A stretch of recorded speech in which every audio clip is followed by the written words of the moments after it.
saya Fadila, Prodi PKPI semester 7. Di sini saya akan melakukan sesi konseling bersama klien saya yang bernama Dwi Anggraini, berasal dari Empat Lawang. Sebelum kita melakukan sesi konseling, saya menjelaskan terlebih dahulu kepada klien saya apa itu konseling lintas budaya. Konseling lintas budaya itu adalah proses pemberian layanan konseling yang memperhatikan perbedaan budaya antara konselor dan klien serta menyesuaikan pendekatan agar efektif terhadap latar belakang budaya klien. Nah, di sini masalahnya klien saya belum bisa beradaptasi bersama siswanya karena perbedaan bahasa. Klien saya tidak bisa menggunakan bahasa Jawa, sedangkan para siswanya itu jika komunikasi menggunakan bahasa Jawa. Dengan melakukan pendekatan yang fleksibel dan adaptif, diharapkan klien saya itu dapat meningkatkan pemahaman tentang keberagaman budaya ini. Assalamualaikum warahmatullahi wabarakatuh. Waalaikumsalam warahmatullahi wabarakatuh. Bagaimana kabarnya? Alhamdulillah. Alhamdulillah. Boleh tahu siapa namanya? Saya Dwi Anggraini. Dwi dari mana?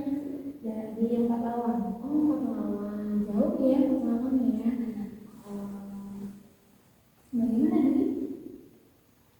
Iya, jadi saya kesini konsul terkait dengan permasalahan saya. Permasalahannya apa tuh Bu? Ya, jadi saya kan pendatang di sini. Nah, saya tuh mengajar di suatu sekolah, sekolah dasar. Di mana itu? Di SDT Darussalam Transport. Oh, yang ada di itu ya? Terus? Nah, karena saya bukan penduduk asli di sini, jadi dalam hal mengajar, saya tuh kurang dapat beradaptasi. Adaptasinya itu kalau boleh tahu bersama siswanya atau bersama gurunya? Bersama siswa. Oh, bersama siswa. Kenapa bersama siswa? Emangnya kenapa? Karena ada perbedaan bahasa. Oh, ada perbedaan bahasa. Itu yang membuat kesulitan ya. Iya, jadi karena mungkin bahasanya sedikit berbeda ya. Kalau di sini bahasanya itu campur-campur dengan bahasa Selatan, dengan bahasa Jawa, dan bahasa Indonesia. Jadi sedikit sulit dipahami buat saya. Iya, bisa paham. Jadi problemnya itu ada di perbedaan bahasa ya, komunikasi. Jadi kalau boleh tahu sudah berapa lama ya Mbak di Indonesia? Baru setahun. Oh, baru setahun. Tapi kalau untuk sama para gurunya ini ya komunikasinya baik ya. Oh, baik. Cuman ke siswanya. Karena siswanya banyak ya, apalagi memang sih di lingkungan Sumatera ini mereka kebanyakan menggunakan bahasa Bisu atau bahasa Jawa. Jadi iya sih, saya paham. Jadi kira-kira Mbak Andi ini sebelumnya udah pernah ngelakuin konseling belum ya Pak? Tidak saya tahu. Belum. Oh, belum ya. Oke, jadi ini baru pertama kalinya. Jadi sebelum kita konseling itu adalah proses bantuan yang diberikan oleh konselor kepada konseling guna untuk menyelesaikan masalah tersebut. Jadi Mbak Dwi sudah datang ke sini, jadi masalah Mbak Dwi juga sudah diceritain kepada saya, yaitu tentang perbedaan komunikasi ya. Jadi dari pengertian konseling tadi bisa dimengerti belum Mbak Dwi? Iya, insya Allah ya. Jadi menurut saya sebenarnya untuk misal dalam konseling itu kita hanya mengarahkan, kita hanya membantu, dan untuk keputusan itu tetap berada di tangan konseling dan tetap berada di tangan baginya. Nanti kita diskusikan lebih detail lagi gimana sih caranya, kan kita belum tahu juga di sini udah 1 tahun, jadi kayak dalam 1 tahun itu pasti Mbak Dwi ngerasa bingung kayak gimana aku bisa berkomunikasi dengan mereka gitu kan. Jadi kalau boleh tahu selama ini Mbak Dwi komunikasi mereka dengan bahasa apa? Bahasa Indonesia atau gimana? Eh, yang formal jadinya akan bahasa Indonesia. Oh, jadi yang formal ya. Terus mereka menjawab dengan bahasa Jawa atau bahasa Indonesia? Enggak. Bahasa Indonesia, tapi Ah. kadang dicampur juga dengan bahasa daerah. Kadang dicampur juga ya. Itu yang membuat bingung ya. Oke, jadi saya mengerti bahwa Mbak Dwi mungkin merasa kesulitan ya kan, apalagi kita belum lancar dengan bahasa daerah mereka. Jadi kita di sini pendatang, kita bingung gimana caranya ngomong sama mereka gitu kan. Setelah kita udah ngomong sama mereka, ternyata mereka menggunakan bahasa Jawa lagi gitu kan. Jadi aku harus ngomong apa lagi gitu ya kan. Jadi kalau menurut saya eh, Badui apa ya, terus berkomunikasi sama mereka. Jadi kayak sekiranya emang Badui belum bisa menguasai bahasa Jawa, itu tidak masalah Badui, tidak masalah. Yang penting mereka paham dengan bahasa kita. Mungkin kayak perlahan-lahan mereka akan mengerti kayak oh ustazah ini, atau nantinya ustazah apa ibu kalau tahu? Ustazah. Oh ustazah ya, ya mungkin kalau mereka pikir oh mungkin ustazah ini belum bisa bahasa ini, jadi kayak karena secara perlahan baru belajar mereka bisa mengerti kayak nanti ketika ketemu baru mungkin mereka menggunakan bahasa Indonesia, nggak bisa Jawa lagi kayak gitu. Terus sebagai Badui juga kalau dari saya pribadi ya, eh, bahasa itu emang sangat penting sih ya. Bahasa itu sangat penting. Ketika kita belum bisa menguasai bahasa itu tidak jadi masalah, karena eh, ketika kita mau mencoba, mungkin kayak Mbak Dwi pernah belum kayak tuh mencoba menggunakan bahasa daerah sini? Pernah ya. Terus gimana?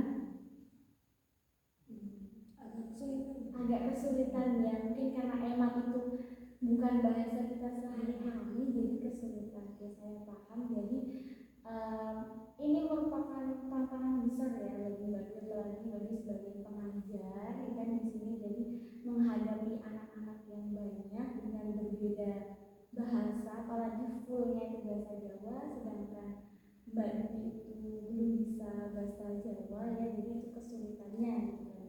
Jadi kalau menurut saya gini Mbak Dwi, apa namanya, setiap langkah yang kita ambil, misalnya kita mau mencoba beradaptasi sama mereka, jadi yang pertama kita harus mendekatkan diri dulu ke mereka, kayak kita cari-cari tahu dulu kayak gimana sih cara komunikasi sama mereka supaya mereka tuh paham sama kita, supaya mereka tuh ngerti sama kita bahwa kita tuh belum bisa loh bahasa mereka. Gimana caranya supaya kayak kita itu apa ya, ketika ngomong bahasa Indonesia nggak dibalas dengan bahasa Jawa. Jadi ada sedikit apa ya, pemberitahuan atau enggak arahan kepada mereka bahwa kita bilang ustazah itu belum bisa loh bahasa Jawa, jadi mohon dimengerti ya, mohon dimaklumi ya kayak gitu. Apa namanya, kalau bisa kita sering-sering berkomunikasi sama mereka untuk kayak apa ya, selain kita belum bisa untuk minta mereka mengerti kita, kita pribadi juga harus apa ya, harus belajar juga walaupun kayak mungkin sedikit-sedikit. Siapa tahu kan, karena kita nggak tahu ketika mereka menggunakan full bahasa Jawa, terus karena kita nggak paham, kita nggak tahu ternyata mereka ngomongin kita di belakang itu pakai bahasa Jawa. Mungkin kita dengar tapi mereka pakai bahasa Jawa, jadi kita nggak tahu apa yang diomongin gitu kan. Jadi kayak sebenarnya dari perbedaan bahasa ini apa ya, kalau menurut saya itu sangat penting ya. Jadi di sini ketika Mbak Dwi belum mengetahui full bahasa Jawa itu tidak apa-apa. Jadi kayak apa ya, seenggaknya kayak Mbak Dwi itu udah paham loh, kayak oh ternyata bahasa Jawa itu kayak gini ya, kayak gitu. Oh ternyata sulit juga ya kayak gitu. Jadi ketika Mbak Dwi selama 1 di sini full dengan bahasa Indonesia ya sama mereka ya gitu. Terus kira-kira apa ya, dengan bahas yang berbeda bahasa itu membuat Mbak Dwi nyaman apa enggak selama di sini? Ya jadinya sedikit kurang nyaman ya di sana karena komunikasinya jadi kurang.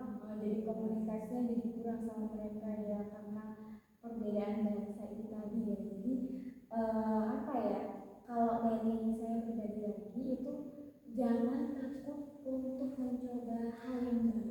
Jadi karena apa ya, jangan takut mencoba hal baru dan jangan takut merasa salah atau merasa kayak apa ya namanya, merasa kita ini membuat kesalahan. Karena apa ya, dari kita mencoba hal baru ini membuat kita untuk belajar lebih lagi dan lagi gitu kan. Jadi apa sih namanya, balik lagi ketika kita mau beradaptasi di tempat yang baru berarti kita harus bisa untuk mencoba hal yang baru. Contohnya tadi dari perbedaan bahasa ini, jadi kayak dari yang kita nggak tahu lama-lama kita bisa jadi tahu. Mungkin ada bahasa yang mungkin Mbak Dwi nggak pernah dengar, ternyata dengar. Terus Mbak Dwi pernah nggak untuk menanyakan ke anak, ini artinya apa sih gitu? Nah, pernah ya. Terus dari situ kayak mungkin reaksinya gimana? Oh ternyata itu ya artinya gitu. Reaksinya Mbak Dwi gimana? Iya, jadi pas ditanya, oh jadi begini maksudnya.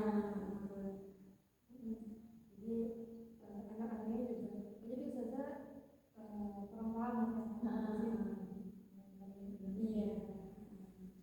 Iya. Bagus sih, karena Mbak Dwi juga sudah menanyakan kayak dan itu juga sudah termasuk hal mencoba hal yang baru loh.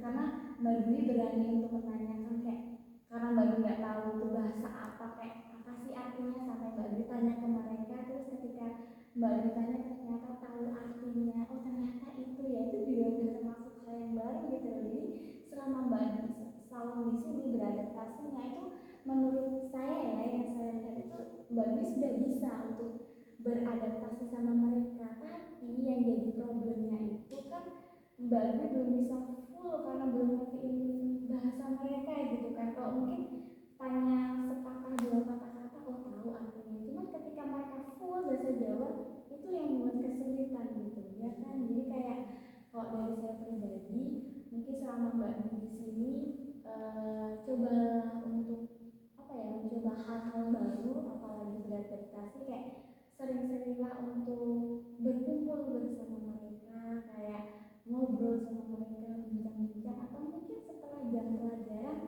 Mbak Dwi bisa berkomunikasi dengan mereka. Mungkin nggak sama, nggak harus sama santri sih atau nggak anak sih ya, sama para guru pun juga bisa. Jadi kayak kita intinya karena kita pendatang ya, jadi kayak nggak apa-apa lah kita banyak-banyak tanya kayak gitu, karena kan kita juga nggak tahu kayak gitu kan. Jadi dari saya tuh seperti itu Mbak Dwi. Jadi kayak ketika di sini kita merasa kesulitan dalam perbedaan bahasa, jadi kalau menurut saya Mbak Dwi jangan takut untuk mencoba hal yang baru kayak gitu Mbak, dari saya. Dan terus ketika ada sedikit masalah atau masalahnya yang sedikit tuh nggak apa-apa Mbak Dwi ceritain aja, nggak harus ke saya. Jadi ceritanya itu boleh ke orang yang Mbak Dwi percaya, kayak gimana caranya gitu. Jadi sebelum ke saya Mbak Dwi udah pernah belum kayak curhat gitu ke sesama teman gitu? Ya pernah ya. Terus saya tanggapan teman Mbak Dwi gimana? ya tanggapannya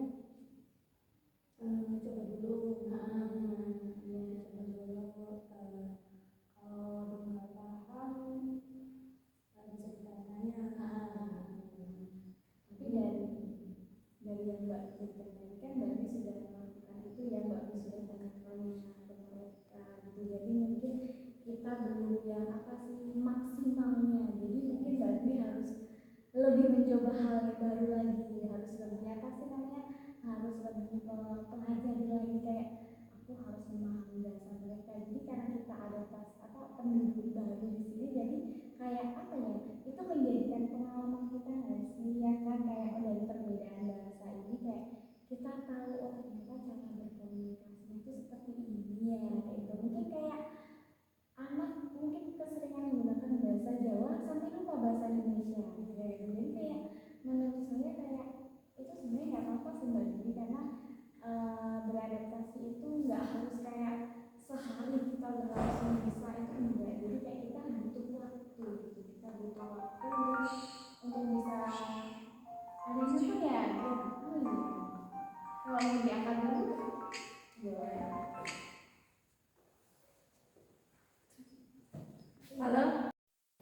Jadi saya lanjut ya. Jadi tetap semangat dan percaya bahwa kemampuan itu akan terus meningkat seiring waktu. Jadi kayak Mbak Dini dengan jangan dengan Mbak Dini nggak bisa berkomunikasi di sini terus Mbak Dini merasa kayak udahlah aku di ini aja lah, nggak usah aku gabung sama anak-anak, kayak sudahlah aku nggak inilah kayak gitu kan ya. Mungkin ada perasaan baru yang merasa kayak udahlah kayak gitu, mungkin ada ya, ada enggak? Jadi kayak takut nggak paham. Jadi kayak mungkin menghindarnya karena takut nggak paham gitu. Jadi kayak ya sudah lah gitu ya. Jadi kalau dari saya pribadi ini apa ya? Saya akan selalu mendukung Mbak Dini. Saya akan selalu siap membantu Mbak Dini kapanpun Mbak Dini mau. Dan di sini apa ya, dari saya pribadi Mbak Dini jangan takut. Intinya jangan takut untuk beradaptasi di sini, jangan takut untuk berkomunikasi di sini, walaupun kayak kita belum ngerti bahasa mereka, tapi nggak apa-apa. Karena dengan tindakan itu, karena sering kita lakukan, mungkin mereka lama-lama akan paham sama kita. Oh iya, seperti yang saya bilang tadi, kayak oh iya, misalnya itu nggak bisa bahasa Jawa, nggak bisa bahasa kita, jadi kayak karena kita sering berkomunikasi sama mereka, sering beradaptasi sama mereka, insya Allah mereka bakal ngerti kayak gitu loh. Yang penting intinya Mbak Dwi itu harus tetap semangat, jangan takut dan jangan putus asa kayak gitu. Itu dari saya pribadi seperti itu. Jadi kalau misalnya beradaptasi itu yang sangat penting ya bagi komunikasi, karena salah komunikasi itu mungkin bisa jadi bahaya gitu ya guys. Jadi kalau menurut saya kayak apa ya,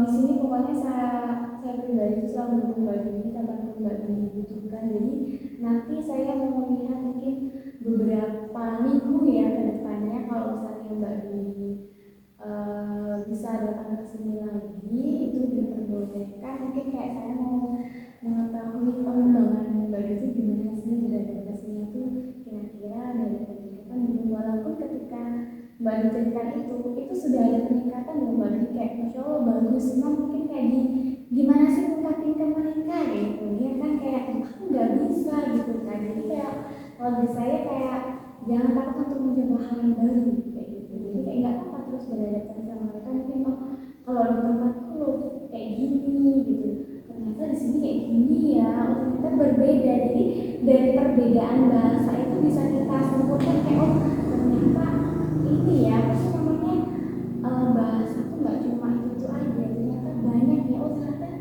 kalau aku dengar bahasa Jawanya si A ini artinya bukan ini loh, tapi di sini artinya kok ini gitu. Oh ternyata berbeda gitu kan. Jadi kayak nggak apa-apa, nanti dari sini bisa menjadi kita untuk kayak pengalaman baru. Jadi bisa nanti ketika Mbak Dini mudik atau pulang ke rumah, bisa Mbak Dini ceritakan ke orang-orang rumah kayak oh di Sumatera atau nggak di SD ini tuh kayak gini loh ternyata anak-anaknya kayak gitu. Jadi mungkin kayak apa ya, di sini kira-kira anak-anak tuh aktif nggak dalam kategori anak-anak, pada mereka tuh aktif nggak ya?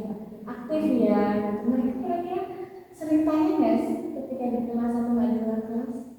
Ya lumayan sering tanya. Mereka lumayan sering tanya ya, itu bagus sih, itu bagus. Jadi kalau dari saya tetap semangat Mbak Dwi, saya akan selalu mendukung Mbak Dwi.